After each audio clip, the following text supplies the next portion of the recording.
On n'y croyait pas. Ça a commencé par la Tunisie, il y a eu l'Égypte. Donc suite aux deux pays voisins qui s'étaient soulevés, on avait l'ambassade de France avait monté une cellule de crise dont nous faisions partie. Tous les chefs d'entreprise, il y avait le patron de Total, il y avait le patron d'Alcatel, et tout le monde leur disait, y compris nos clients, ça ne se passera pas en Libye. Alors effectivement, le 17, il y a eu plus de 300 morts à Benghazi, donc là on s'est dit, bon, là c'est quand même gros quoi.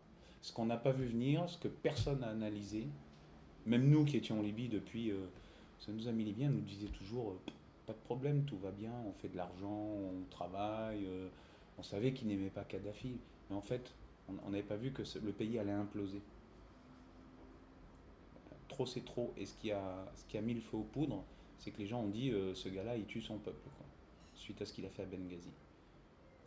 Il aurait résolu Benghazi plus ou moins dans la douceur, je pense qu'il serait encore là, ça ne se serait pas passé. Mais le fait qu'il ait tiré comme ça, il était parti pour raser la ville. Et il est fou, c'est un fou furieux, c'est un mégalo, un paranoïaque. Tout le monde sait qu'il se droguait, il a déjà fait une attaque cérébrale dans les années 2004. En fait, Kadhafi, pour revenir sur scène internationale, menait, alors déjà pour son intérêt à lui, et pour se redorer le blason, il menait une lutte sans pitié et sans merci avec les islamistes.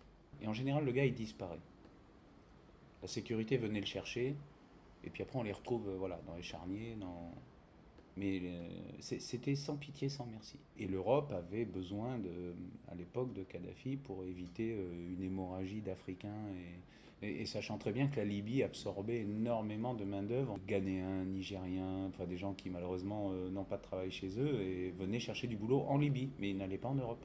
Le gouvernement français a été extrêmement rapide.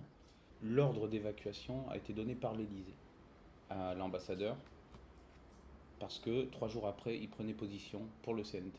Si les avions français n'avaient pas tapé sur Benghazi, il n'y aurait plus de Benghazi aujourd'hui. Il y avait une colonne de 60 km de chars d'assaut kadhafistes prêts à entrer en action, à 30 km de Benghazi. Il y en a qui disent oui, c'est parce qu'il y a le pétrole, il y en a qui disent bon, on est en période électorale. Nous, ce qui nous a plus révolté, c'est de voir la lenteur de l'ONU. Alain Juppé qui a eu la poigne et l'intelligence de pousser le dossier à fond, mais c'est passé à... Si les Russes ou les Chinois qui avaient des intérêts en Libye, parce que les Russes avaient des contrats d'armement de 4 milliards d'euros. Dassault remettait en état 4 Mirages, mais ils avaient vendu des centaines de MiG-21, nos amis russes. Heureusement qu'ils se sont abstenus de mettre le veto. Parce que là, Kadhafi serait au pouvoir, il n'y aurait plus de rébellion, il n'y aurait plus rien. Nous, on serait rentrés, puis plus possible de revenir.